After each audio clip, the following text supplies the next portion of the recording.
بالکل وہ کریں گے، اس پر کے پابند رہیں گے۔ اور اب بالکل قیامت آ گئی، یہ تو ہمارے سامنے رکھا نا کہ بچ جاؤ۔ اب اللہ تعالیٰ نے اٹھایا اور ہزاروں سال آگے لے گیا کہ بالکل جیسے قیامت آ گئی ہے، دوزخ سامنے ہے،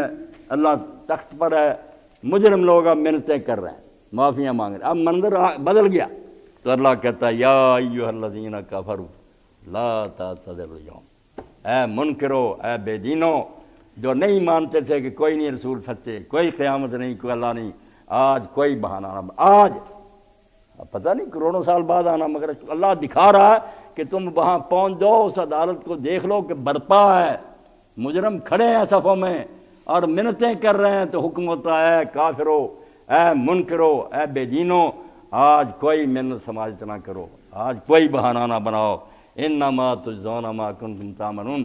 جو تم کرتے رہے ہو وہ آج تمہیں بدلہ دیا جا رہا ہے، تم سے ظلم ہو رہا ہے، کوئی زیادتی کر رہا ہوں، جو کر کے آئے وہی بھگت رہے ہیں۔ اور اسی لیے بہت سے علماء امت کہتے ہیں کہ جنت کی نعمتیں اور دوزخ کا عذاب کوئی اپنی طرف سے اللہ نہیں نیا بنائے گا، ہمارے اعمال مجسم ہو جائے گی، نماز حور بن جائے گی، علم دودھ کی نہریں بن جائے گا، جو لباس ہوں گے وہاں وہ تقویٰ ہوگا، ہر آدمی جو ہے نا اپنی نیکی پائے گا۔ اور اسی لیے جو قرآن مجید میں سورہ بقرہ میں آتا ہے کہ جب بھی نعمت ملے گی جنت کی، جب بھی، تو وہ کہیں گے یہ تو ہمیں پہلے بھی ملی تھی، اس لیے ملی کہ وہ دنیا میں اس کا تھوڑا سا مزہ چکھ چکے تھے۔ یہ نہیں کہ کلما رزقوا منہا رزقا، کہ جب بھی انہیں رزق وہ ملتا جلتا، عام علماء یہی کہتے ہیں ملتا جلتا، یہ ٹھٹھا ہوگا لوگوں سے، ٹھٹھا نہیں ہوگا کہ شکل وہی ہوگی مزہ، اور یہ نہیں بات یہ ہے کہ وہ دنیا میں جب نیکی کرتے تھے نا تھوڑا سا سرور اور مزہ انہیں آتا تھا، جب وہ کسی مسکین کی مدد کرتے تھے بڑا مزہ آتا تھا، روح کو ایک فرحت محسوس ہوتی۔ جب وہ نیکی سچ مچ خیرات سایہ بن کر آ جائے گی اور آدمی اس کی ٹھنڈک محسوس کرے، وہ کہے یہ مزہ تو یار دین کی برکت سے تھوڑا سا دنیا میں آ گیا، اب تو پورا آ گیا۔ تو اللہ تعالیٰ فرماتے ہیں کہ وہاں عذاب جو ہوگا کوئی خون کے دریا میں گوتے کھا رہا ہوگا۔ رسول اللہ فرماتے ہیں خون تو پی رہے ہیں لوگ، یہ سود خور جو ہیں خون پی رہے ہیں غریبوں کا، اب نہیں انہیں سمجھ آتی، وہاں سچ مچ دریا ہوگا جس میں یہ گوتے کھا رہے ہوں گے، جب سر باہر نکالیں گے فرشتہ پتھر مارے گا، سر جوڑنا پھٹ جائے گا، پھر اندر چلا جائے گا، پھر نکلے گا، ٹھیک ہو گیا سر، پھر وہ یہ خون کے دریا میں گوتے کھائیں گے۔ زانی لوگ جو ہیں وہ بدبودار گوشت کو کھا رہے ہوں گے کہ حلال میسر تھا، حلال کی طرف حرامیوں تم نہیں گئے، یہ ناپاک گوشت کھاتے تھے، اب کھاؤ یہ سڑا اور بسا ہوا۔ تو وہاں ساری نیکیاں اور بدیاں ہی سامنے آئے گی، اللہ کہے گا تمہاری کی ہوئی چیزیں آ گئی سامنے، میں نہیں بھی کچھ بھی کہہ رہا۔ یا اب علاج کیا ہے؟ جب یہ دونوں باتیں آ گئی کہ بچ جاؤ، خطرہ بہت بڑا ہے، عذاب جہنم سے بڑی کوئی بری شے نہیں، بہانے وہاں چلے گئے نہیں، تو اب کیا کرنا؟ یا ایھا الذین آمنوا توبوا الی اللہ توبۃ نصوحا، اب بھاگنے کے راستے بند ہو گئے ہیں، کسی طرف کو تم نکل کر بھاگ نہیں سکتے، ہر طرف تو سیل ہو گئے دروازے، ایک دروازہ رہ گیا، وہ اللہ نے خود کھولا اپنے فضل سے، اس کو توبہ کا دروازہ کہتے ہیں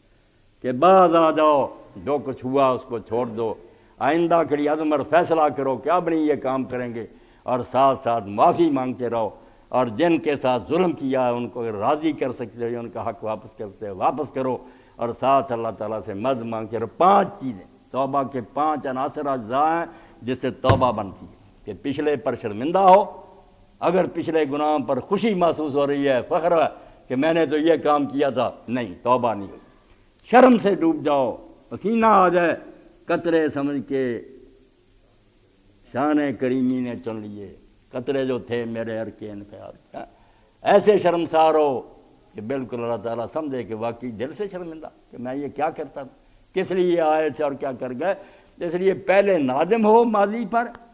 دوسرا عزم کرو، پکا ارادہ کہ آئندہ نہیں کریں گے۔ حضرت امام محمد باقر رحمۃ اللہ علیہ کیسے فرماتے ہیں کہ المقیم اور اعظم بہی والمستغفر منہ کالمستحضر، جو آدمی گناہ پر اسی طرح رہتا ہے ڈٹا اور ساتھ ساتھ اللہ سے معافی مانگتا ہے، وہ اللہ سے مذاق کر رہا، ٹھٹھا کر رہا، بہت بڑا جرم کر رہا ہے، کہ بعد آنا نہیں،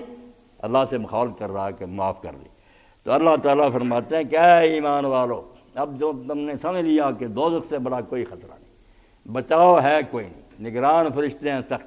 بھاگنے کی کوئی جگہ نہیں، بہانا چلے گا نہیں کوئی، تو لوٹ آؤ اللہ کی طرف، لوٹنا نصوحا، اب نسوہ کے بارے میں مشہور ہو گیا کسی کے نسوہ کوئی آدمی تھا وہ یہ کام کرتا تھا، اللہ اس کے بارے میں کہتا نسوہ کی طرح کی توبہ کرو، ایسی بات نہیں، یہ توبۃ نسوہ صفت موصوف ہے کہ ایسی توبہ کرو جو نسوح ہو۔ نسوح کیا؟ ہم جیسے صلح بولتے ہیں، صبح بولتے ہیں، اسی طرح نسن جس میں کھوٹ نہ ہو۔ جب کہتے ہیں ہم اثر الناسح کہ یہ جو ہے نا شہد ناسح اسی سے نکلا خالص، اس میں کوئی نہیں ملاوٹ، فرماتا ایک معنی تو یہ ہے کہ توبہ کرو تو خالص توبہ، اس میں ملاوٹ نہ ہو، دل میں پھر یہی برا ارادہ کہ موقع ملے گا تو کریں گے، یہ کھوٹی ہے، اس سے کام نہیں چلے گا، خالص توبہ کرو۔ اور دوسرا جیسے کتاب بولتے ہیں اسی طرح نساہن اسی سے بنا ہے، جو پھر کہتے ہیں کہ دائمی اور پکی پختہ، کہ خالص توبہ کرو اور پکی کرو کہ بار بار اس کو توڑنا نہیں، جمے رہنا۔ بعد میں اللہ تعالیٰ میں مہربانی فرمایا کبھی لغزش ہو جائے پھر توبہ کرو، مگر پہلے ارادہ یہی ہونا چاہیے کہ اب یہ ہماری توبہ جو ہے محکم ہے، پختہ ہے، جو ہو گیا اب نہیں کریں گے۔ تو اللہ کہتا ہے لوگو توبہ کرو، خالص توبہ، محکم توبہ، پکی توبہ۔ اور بیان کیا فرمایا؟